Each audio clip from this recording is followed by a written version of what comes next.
Assalamualaikum warahmatullahi wabarakatuh. Perkenalkan kami dari kelompok 6 Biokimia Indralaya. Di sini kami akan menampilkan sebuah tayangan video mengenai pembahasan tentang protein. Perkenalkan, nama saya Oktaya Humayroh. Perkenalkan, nama saya Anggela.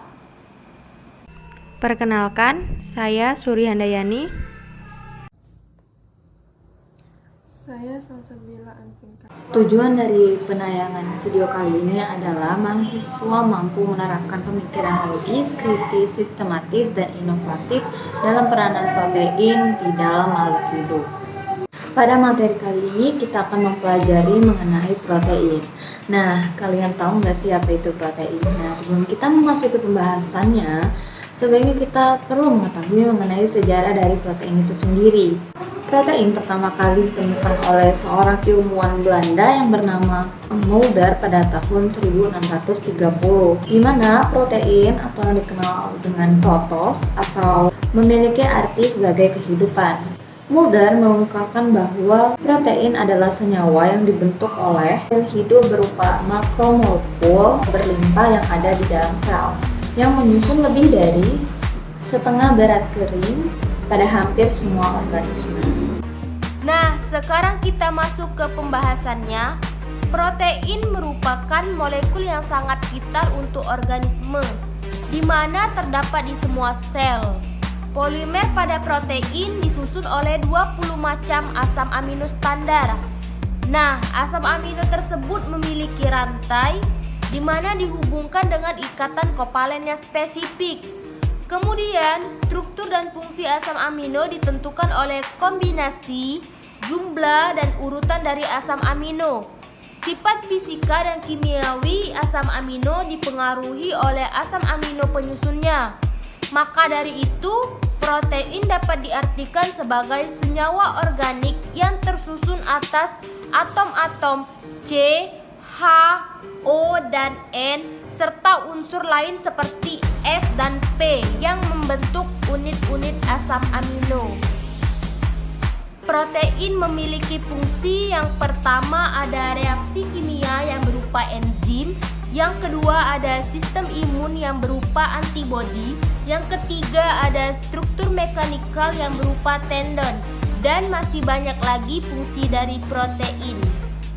Fungsi protein berdasarkan fungsi biologi adalah yang pertama sebagai enzim, di mana berfungsi sebagai katalisator reaksi kimia organisme.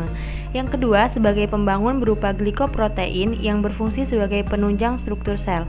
Yang ketiga sebagai kontraktil berupa aktin, miosin yang berfungsi sebagai penggerak otot. Kemudian sebagai pengangkut berupa hemoglobin yang berfungsi sebagai pengikat molekul. Lalu sebagai pelindung berupa antibodi di mana dibentuk apabila ada antigen. Protein memiliki klasifikasi berdasarkan larutan. Ada albumin yang larut dalam air. Ada globulin yang tidak larut dalam air. Ada gluterin yang larut dalam asam dan garam atau alkali encer. Ada prolamin yang larut di dalam alkohol 70-80%. Ada skleroprotein berupa keratin di dalam rambut dan kuku. Lalu ada kolagen dalam tulang, di mana tidak larut. Dan yang terakhir ada histon dan protein yang dapat larut di mana-mana, yang berasal dari endapan protein lain. Molekul protein. Molekul protein dapat berupa kompleks polimer panjang yang tersusun dari beberapa gugus asam amino. Susunan asam amino tersebut dibentuk oleh suatu ikatan antara gugus asam amino berupa NH2 dengan gugus karboksil berupa COOH melalui reaksi kondensasi atau yang biasa disebut dengan pelepasan air.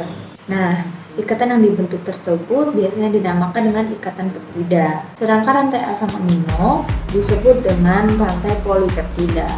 Sekarang kita masuk ke siklus pembentukan protein di dalam tubuh. Pertama-tama, protein di dalam makanan yang kita makan akan dirombak dalam wilayah pencernaan.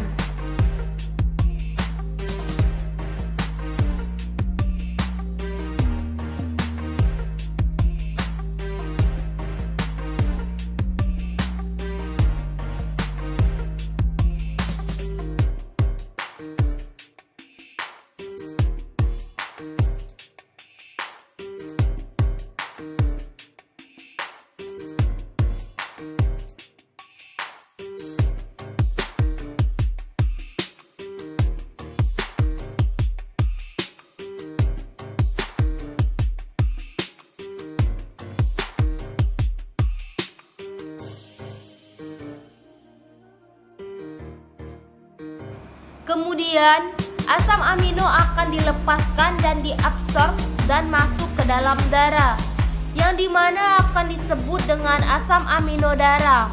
Lalu akan disintesis oleh ribosom menjadi protein baru yang berasal dari asam amino tunggal. Nah, protein yang terbentuk tadi akan diperlukan tubuh sebagai sel refain, pembentukan enzim, dan masih banyak lagi. Susunan asam amino di dalam protein. Protein disintesis oleh ribosom. Ribosom dapat dijumpai pada endoplasma retikulum atau retikulum endoplasma. Ribosom memerlukan informasi dari mRNA untuk mengontrol susunan asam amino di dalam protein. 3. Protein. Protein ditemukan oleh ilmuwan Belanda yang bernama Mulder pada tahun 1630. Protein adalah senyawa organik yang tersusun atas atom-atom C, H, O, dan N, serta unsur lain seperti S dan P yang membentuk unit-unit asam amino. Fungsi protein berdasarkan fungsi dalam biologi adalah 1. Enzim, 2. Pembangun, 3. Kontraktil, 4. Pengangkut, 5. Pelindung. Protein memiliki klasifikasi berdasarkan kelarutan. Baiklah, itu tadi merupakan penayangan video dari kami. Terima kasih telah menonton.